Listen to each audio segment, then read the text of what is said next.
Hi everyone, my name is Alejandro Bernard, and in today's video I'm going to show you several four-handed chords, but before I do, we need to first cook up a beat.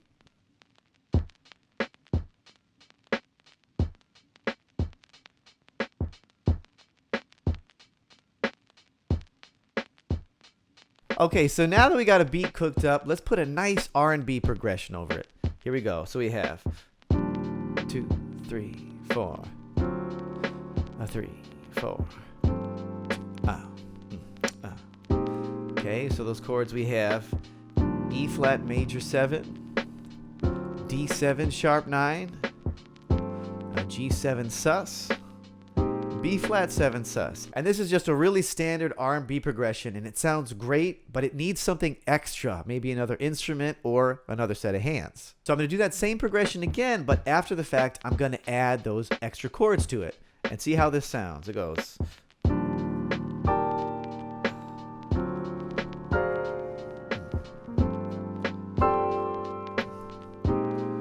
I'll do that one more time.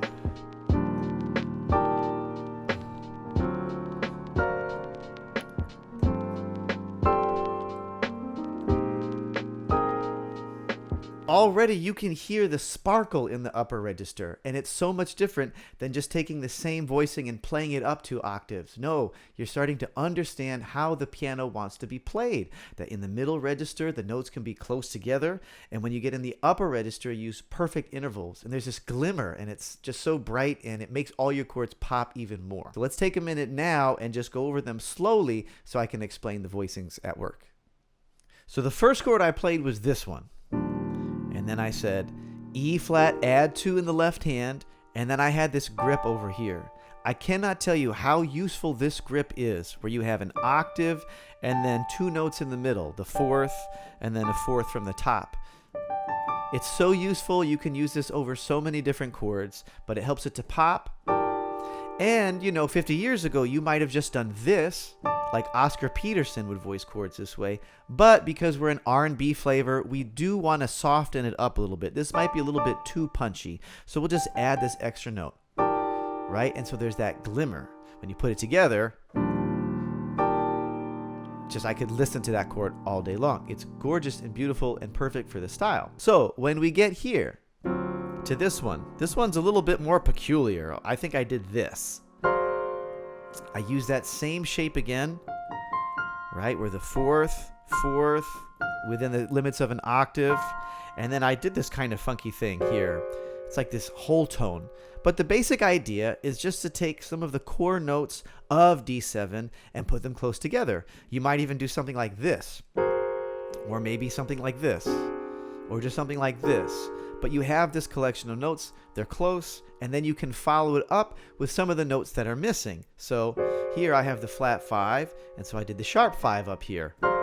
Maybe you can reverse it, and you put the sharp 5 up here and the flat 5 over here. Let me see what that sounds like. Still sounds pretty good. You're still getting that glimmer. I prefer this one. Let's get to the next chord, G sus. I love the add 2 in the middle register. They're just always going to sound good. Anytime I can find an opportunity to do that, these add 2, F add 2. And then, again, this is more of that chordal jazz sound. 4th, 4th, 4th, and then a 3rd on top. And God bless our hands because they can reach the span of a 9th like this. And this is just, again, a really useful sound. Check this out in low register. That nice? Okay. Maybe I can play it as a C chord. Right? Just sounds really, really good. So this is a useful structure that you're going to use time and time again. And when you combine it with this, it's gorgeous. Love it. Love it. I love jazz. Then onto our last chord. It's B flat sus. So it's basically the same rules apply. I'll just use a different inversion of an add 2 sound. It's like A flat add 2. And then I put this on top. Now, you look at this, and this is just a triad. It's just a root position triad. So there's not really fourths going on, but there's a hidden 5th, and there's a hidden 4th, and, you do have a couple 3rds, but still it works. So maybe if I wanted to stick by my own rule and make sure that I'm playing by the rules, I might instead do this. So let's see what that sounds like. Okay, it's got a nice pop to it. Okay. Okay, this is more collectively one chord.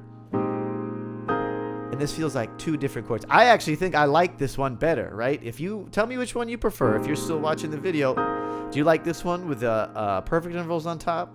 Or do you like this one with the thirds? Okay, so let me know. Well, that wraps up our video for today. I hope you enjoyed it. Thank you for sticking around if you've made it this far. Make sure to drop a like, a comment, or a sub if you enjoyed this content, so that way YouTube knows that this is good content too. All my materials from today you can find on my Patreon, so that's the sheet music and the backing track, and you'll get 3 years worth of content for $1. I think that's the minimum donation amount. So, you know, if this is your first time to the channel, I definitely would peruse the Patreon because there's lots of good stuff there. I've made a lot of really good arrangements, and they're unique, and you're not going to find them anywhere else.